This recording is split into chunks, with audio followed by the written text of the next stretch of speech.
देखो आप सभी लोग आज क्या पढ़ने वाले हैं, जब एसी परिपथ में केवल क्या जुड़ी हो, धारता जुड़ी हो, तो यह धारता का जो डेरिवेशन है बोर्ड एग्जामों में बहुत अधिक बार आता है। ठीक है, तो इसे करने के लिए बहुत ही आसान तरीके से आप लोग समझ सकते हैं, बहुत ही जरूरी डेरिवेशन है आपको ये बोर्ड परीक्षा में करने के लिए। तो कैसे आप लोग समझते हैं, सबसे पहले क्या करते हैं, इसकी पूरी बात समझिएगा। एसी मतलब प्रत्यावर्ती धारा, अल्टरनेटिंग करंट। परिपथ में क्या जुड़ा हो, सिर्फ धारता जुड़ी हो। अब धारता कैसे जोड़ते हैं, तो पहले परिपथ बनाते हैं। तो परिपथ क्या होगा, देखिए धारता किसी तार में जोड़ते हैं, यानी किसी चालक में जोड़ते हैं, और उनके सिरे हम किससे जोड़ देते हैं, विभवांतर से, मतलब एक स्रोत से जोड़ते हैं, प्रत्यावर्ती वोल्टता स्रोत। ये हमारा क्या है, एसी अल्टरनेटिंग करंट, यानी प्रत्यावर्ती धारा स्रोत है। ये कितनी वोल्टता देता है, ये आप लोग पहले ही पढ़ चुके हैं। ये वोल्टता देता है V=V0 sin ओमेगा t। ये इसका तात्क्षणिक मान है किसी क्षण t पर। ठीक है, जब ये विभवांतर लगाएंगे किसी धारता के सिरों पर, यानी धारता वैसी है तो इसके सिरों पे लगाएंगे, तो यही वोल्टता किसी संधारित्र को दिए गए आवेश के आधार पर जो विभवांतर हमें मिलता है उसके बराबर हो जाती है। ठीक है, तो सबसे पहले हम क्या करते हैं, जो वोल्टता मेरे पास है वो कितनी है, प्रत्यावर्ती यानी प्रत्यावर्ती वोल्टता V=V0 sin ओमेगा t। ये प्रत्यावर्ती वोल्टता का एक समीकरण है मेरे पास। ठीक है, तो इससे भी क्या कहते हैं ना, इससे कितनी धारा यहाँ पे बहती है, संधारित्र से होकर कितनी धारा गुजरती है वो ज्ञात करती है। ठीक है, तो सबसे पहले क्या करते हैं, ये जो समीकरण एक है, तो किसी संधारित्र के सिरों पर विभवांतर कितना होता है, यानी जब किसी संधारित्र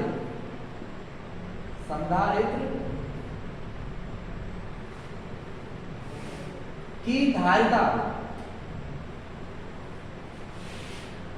कितनी हो, C हो, तो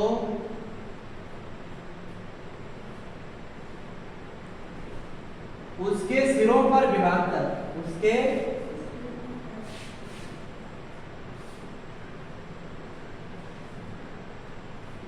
सिरों पर विभवांतर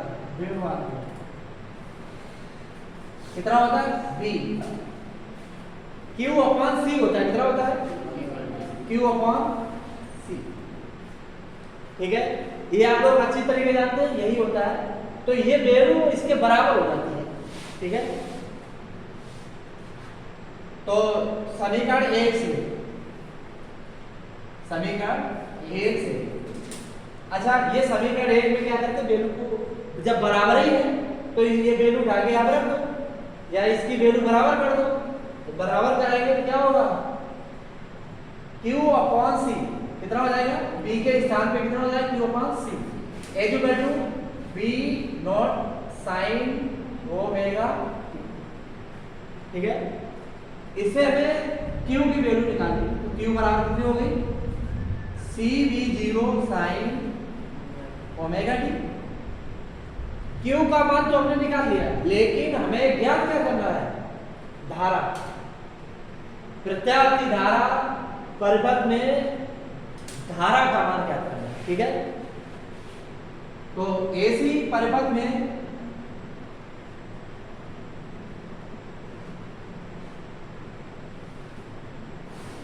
धारा I बराबर, धारा की डेफिनेशन क्या होती, आवेश प्रवाह की दर को वैद्युत धारा कहते हैं। क्या कहते हैं, आवेश प्रवाह की दर को वैद्युत धारा कहते हैं। तो आवेश प्रवाह यानी dQ/dt है ना, तो Q की वैल्यू मुझे पता है पहले से, Q की वैल्यू पता है, तो ये वैल्यू उठा के यहाँ पे रख देते हैं। तो d ओवर dt, इसकी जो वैल्यू हमारे पास निकली वो कितनी है, C v0 sin omega t, कितनी वैल्यू है, sin ओमेगा t। अब यहाँ पर d अपन dt है, तो t के सापेक्ष अवकलन होगा, क्या होगा, i तो i गया, i से कोई संबंध नहीं, तो इधर हमें अवकलन इधर करना है, लेकिन किसके सापेक्ष में, t के सापेक्ष में।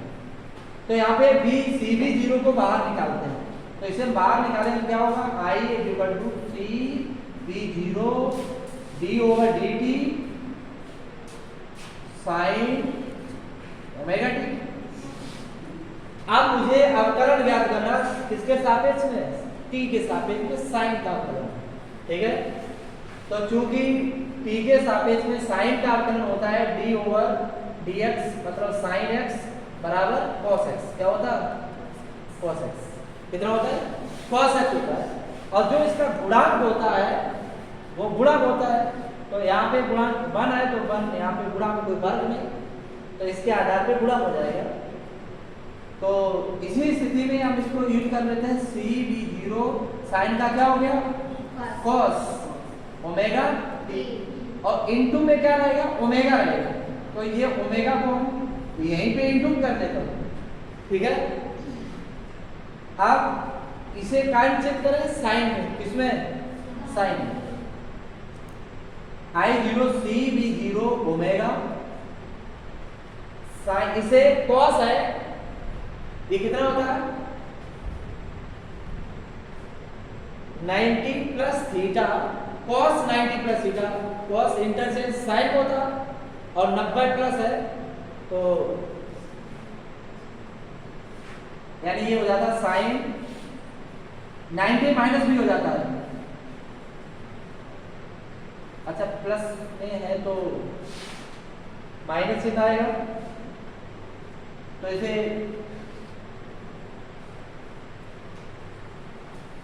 मतलब 90 प्लस ओमेगा टी भी लिख सकते हैं।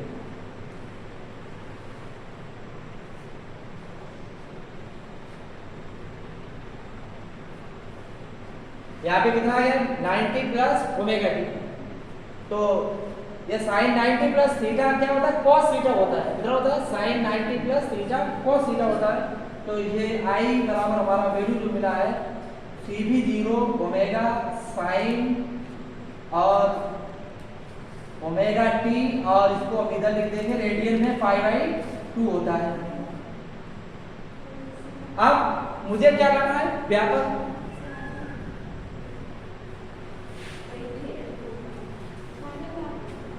तो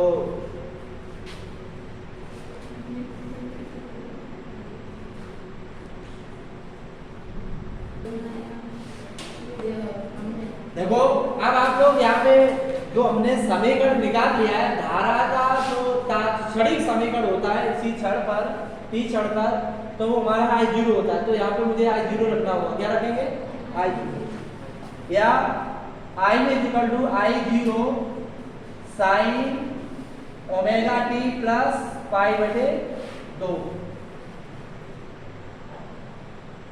ये हमारा समीकरण 2 आता है, ठीक है। अब समीकरण 1 और 2 से क्या कंपेयरिंग करते हैं, समीकरण 1 2 से ये पता चला कि जो धारा है, प्रत्यावर्ती धारा, वो वोल्टता से 90 डिग्री अग्रगामी है, कैसी है, अग्रगामी, ठीक है। तो हम ये चीज निकाल लेते हैं, तो यहाँ पे देखते हैं समीकरण 1 व 2 से स्पष्ट है कि वोल्टता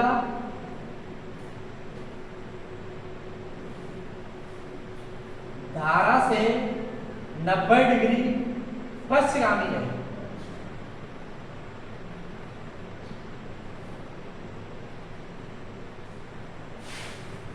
वोल्टता धारा से कैसी, 90 डिग्री पश्चिमगामी, या धारा वोल्टता से 90 डिग्री अग्रगामी है, ठीक है, बात एक ही है। तो ये तो घटना यहाँ पे आ गई कि ये हमने निकाल लिया, तो ये चीज क्लियर हुई। अब इसका जो ग्राफ होगा अग्रगामी या पश्चगामी, तो ग्राफ कैसा बनेगा? तो ग्राफ की कैटेगरी आपकी देखिए, यहाँ पे बोल्टता कैसी है? पश्चगामी है। तो बोल्टता वाली यहीं से स्टार्टिंग करते हैं। बोल्टता का समीकरण 0 से स्टार्ट है, क्योंकि थीटा की वैल्यू ओमेगा टी है। और ये अग्रगामी, तो धारा हमारी कहीं ना कहीं ऊपर से स्टार्ट होगी। कैसी होगी? ऊपर से स्टार्ट होगी, इसकी चलती रहेगी। ठीक है, तो ये आई है और ये बी। ठीक है, तो इनके बीच जो कालांतर है वो 90 डिग्री का है। कितने का है? या इसका एक ग्राफ जनरली हम बना लेते हैं, बी आई ग्राफ जिसको बोलते हैं। कौन सा ग्राफ? B I graph. तो यहाँ पे कौन आगे है? धारा वोल्टता हमारे पीछे, कितनी? 90 डिग्री। ठीक है, तो इनका ये डिफरेंस रहेगा। ये बात हमें हमेशा अपने माइंड में रखनी है कि कौन आगे कौन पीछे किस समीकरण में। तो इन समीकरणों में यहाँ पे देखा गया कि वोल्टता हमारी 90 डिग्री पश्चिगामी और धारा 90 डिग्री अग्रगामी है वोल्टता से। ठीक है, अब यहाँ पे हमने जो वैल्यू ली थी, वैल्यू हमारी कितनी थी? I0 की समथिंग थी। कितनी? चूंकि CB0 ओमेगा बराबर कितना था? I0 लिया था। I0 हमारा क्या? धारा का शिखर मान है। और अब हम इसको लिख सकते हैं B0 अपॉन I0 बटे लाएंगे, और CB ओमेगा जो है 1 हो जाएगा। CB मतलब C ओमेगा C, ये बटे हो गया। ठीक है, B अपॉन I0, ये दोनों हमारे शिखर मान है। ये एक ओम के नियम से प्रतिरोध का काम करते हैं। क्या? प्रतिरोध का। तो यहाँ पे जो प्रतिरोध लगेगा किसके मार्ग में है? धारिता के मार्ग में लगाया गया अवरोध है। ठीक है, संधारित्र के मार्ग में लगा हुआ अवरोध है। तो इसलिए यहाँ पर इसको हम किससे नोट करेंगे? XC से। किससे? XC से, या XC बराबर 1 बटे ओमेगा C। ठीक है, या XC बराबर 1 बटे 2 पाई FC। ये ओमेगा की वैल्यू कितनी होती? 2 पाई FC। ठीक है, तो XC एक हमारा क्या है यहाँ पर? धारिता के मार्ग में लगाया गया अवरोध है, जिसको हम धारतीय प्रतिरोध कहते हैं। क्या कहते हैं? धारतीय प्रतिरोध। तो ये जो वैल्यू हमारी है XC संधारित्र के मार्ग में लगा अवरोध है। XC धारिता के मार्ग में लगा अवरोध है। अवरोध है जिसे क्या कहते हैं? धारतीय प्रतिघात। जिसे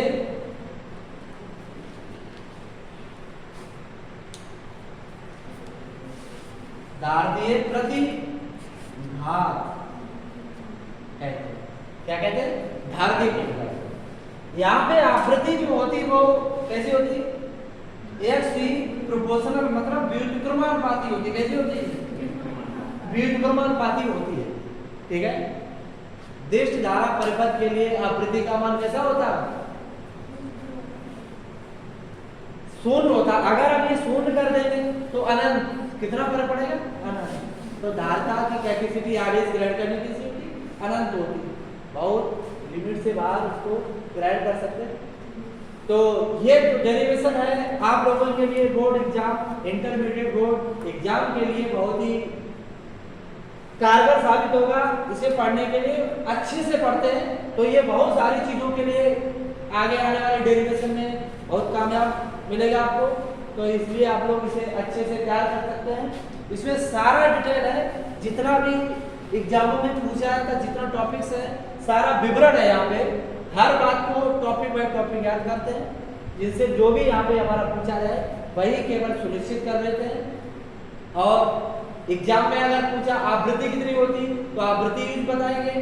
जो कुछ भी पूछना है वही हमें बताना है। ठीक है, तो ये आपके लिए बहुत ही इम्पोर्टेंट है। तो आप लोग इसे अच्छे से वीडियो को लाइक कर दीजिए, सब्सक्राइब कर दीजिए, इसका बेल आइकन भी दबा दीजिए, जिससे आने वाले वीडियो आप सभी लोगों के सामने प्रस्तुत होते रहे। Thank you.